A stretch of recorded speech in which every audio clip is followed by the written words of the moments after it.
Un jour, un monsieur devait aller à l'université. Et au moment d'aller à l'université, sa mère l'achète une grosse veste et de grosses chaussures. Il se retrouve à l'université de Californie. Il est habillé comme ça le premier jour de l'école. Tout le monde le regarde de façon bizarre parce que la veste qu'il avait n'était pas de sa taille. C'était gros, donc il nageait dans la veste en quelque sorte. Il va à l'école, tout le monde le regardait de façon bizarre. Il est mal à l'aise, mais bon, c'était sa mère qui l'avait habillé, il n'avait pas le choix. Quelques années plus tard, il se retrouve en Inde. Tout le monde connaît l'Inde, la situation de l'Inde. C'est un pays plein de ressources, mais aussi réputé pour être un pays pauvre, d'après comment on qualifie les pays. Il se retrouve en Inde, ce monsieur, quelques années plus tard. Il avait maintenant des moyens, il était connu. Il oublie sa trousse dans le taxi. Et il est en panique parce que dans sa trousse, il y avait toutes ses cartes d'identité, toutes ses cartes et tout. Il se retrouvait dans un pays étranger. Il appelle alors l'hôtel. Il dit à l'hôtel, s'il vous plaît, renvoyez la voiture qui m'a déposée parce que j'ai oublié ma trousse dans cette voiture-là. La réceptionniste lui dit non, ce n'était pas une voiture de l'hôtel, c'était un taxi. Il se met alors en panique. Il dit, s'il vous plaît, retrouvez le taximan pour moi parce que j'ai vraiment besoin de ma trousse. Il y a tous mes documents dedans, il y a toutes mes cartes, toutes mes informations sont dedans. La réceptionniste lui dit, monsieur, nous allons faire un effort. Ils ont commencé à chercher, à appeler et tout. Et vers 2 heures du matin, dans l'événement, c'est produit au moins vers 18 heures, vers 2 heures du matin. On l'appelle, on lui dit, monsieur, le taximan a répondu, son téléphone était éteint. Il a dit, vous ramène votre trousse. Quelques minutes plus tard, le taximan revient à l'hôtel. Il lui remet sa trousse. Il ouvre sa trousse, il y avait tout ce qu'il y avait dedans. Et il trouve quelques billets de dollars. Donc, il prend 17 dollars qu'il avait dedans dans sa trousse en papier. Il donne au monsieur. Il lui dit, tenez ça, monsieur. C'est pour vous dire merci de m'avoir ramené ma trousse. Le monsieur lui dit, non, je ne veux pas de votre argent. Il dit, non, prenez ça, ça va vous aider. Il donnait au monsieur son salaire de plus de 1 mois en Inde. Vu le coût du taxi et l'argent qu'il lui donnait, le monsieur a refusé. Morale de l'histoire, la pauvreté est une mentalité, est un état d'esprit.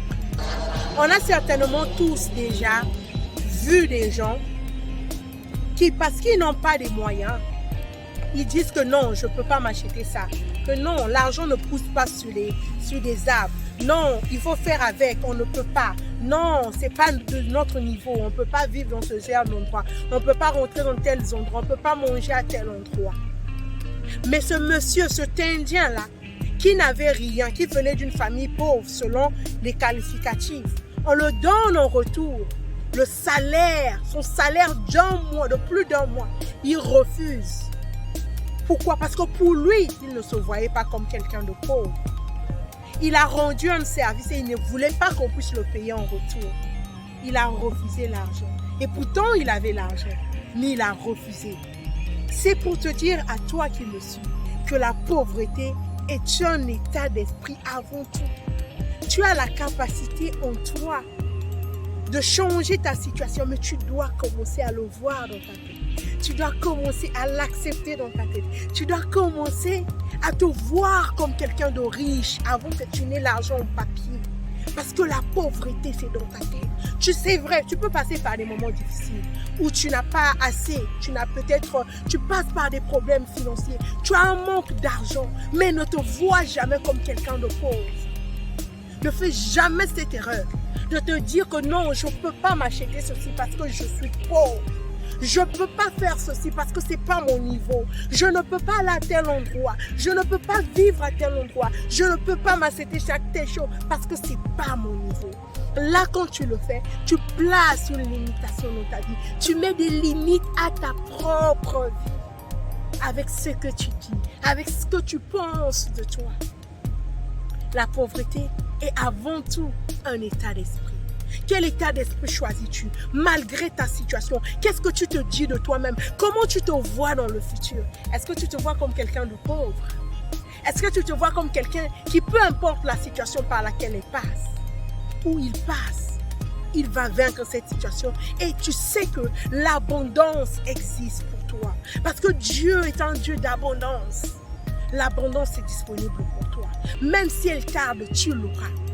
Mais tu dois vivre dans la gratitude de recevoir ce que tu cherches. Tu dois vivre dans la gratitude de ce que tu espères avoir dans ta vie.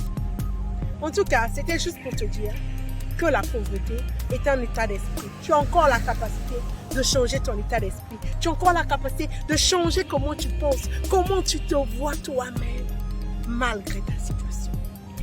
J'espère que cette petite histoire t'aura parlé. J'espère que tu vas plus jamais, je dis bien plus jamais, créer des limitations dans ta propre vie, mettre des limitations dans ta propre vie. D'ici là, porte-toi bien et on se dit à la prochaine occasion. Surtout, n'hésite pas de partager cette vidéo, de commenter et de nous dire qu'est-ce que toi tu penses de la pauvreté. Qu'est-ce que tu penses? Moi, je pense vraiment que tout est un état d'esprit mental d'abord. Parce qu'à la fin, l'Indien a dit au monsieur, le monsieur lui a dit qu'est-ce que je peux vous donner alors en retour? Il lui a dit, si vous avez l'occasion, refaites le même geste à quelqu'un d'autre. Et surtout si vous revenez en Inde, passez me voir, venez prendre du café chez moi, devenez mon ami.